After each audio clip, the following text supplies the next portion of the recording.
immigration, and the proportion of foreign-born residents is basically the same as it was in 1900, 36%, and lower than in 1910, 41%.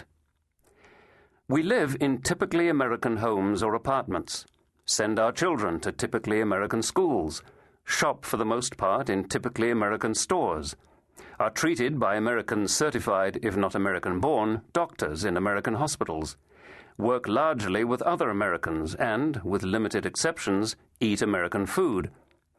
To be sure, many of the goods we buy are either made abroad or produced in the United States by foreign companies, but that is also an old story, dating back to at least the early 1980s, when all things Japanese represented the wave of the future. We have yet to see, but eagerly anticipate, the openings of local supermarkets with French names and French products. When local shops close, they are most frequently replaced by chains like Walmart, Barnes & Noble, Home Depot, Bed Bath & Beyond, Target, and in New York, Duane Reade, all bona fide American companies. Foreign banks such as HSBC have made an appearance, but when they do, they operate not as foreign entities but under U.S. regulations and are scarcely distinguishable from their American competitors, who continue to dominate the market.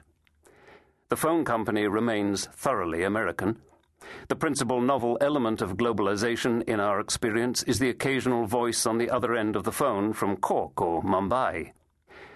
If that is truly the extent of how the new globalization is penetrating our lives, it is a very meager thing indeed.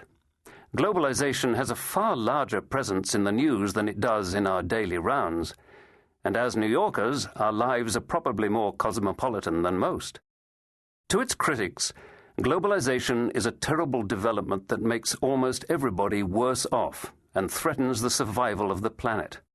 They blame it for everything from mass poverty in Africa and Latin America to the falling living standards for workers in Europe and North America. They also charge it with subverting local democracies, when powerful international corporations exert unchecked power in pursuit of their own narrow self-interest.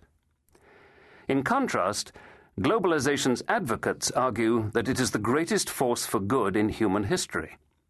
According to Martin Wolf, a well-informed and articulate proponent of globalization and chief economics commentator for the Financial Times, a world integrated through the market should be highly beneficial to the vast majority of the world's inhabitants.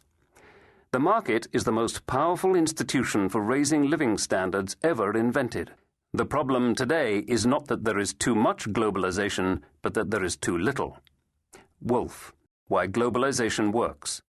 Between these extremes, opinions range from generally positive, but with warning signals about tough times ahead, Thomas Friedman, The World is Flat, to generally negative, but with a nod to potential benefits, Joseph Stiglitz, Globalization and Its Discontents. Despite the disagreements about its merits, a surprising consensus about the nature of globalization cuts across all these divergent views. There are 5 fundamental assumptions about globalization that are widely taken for granted. 1.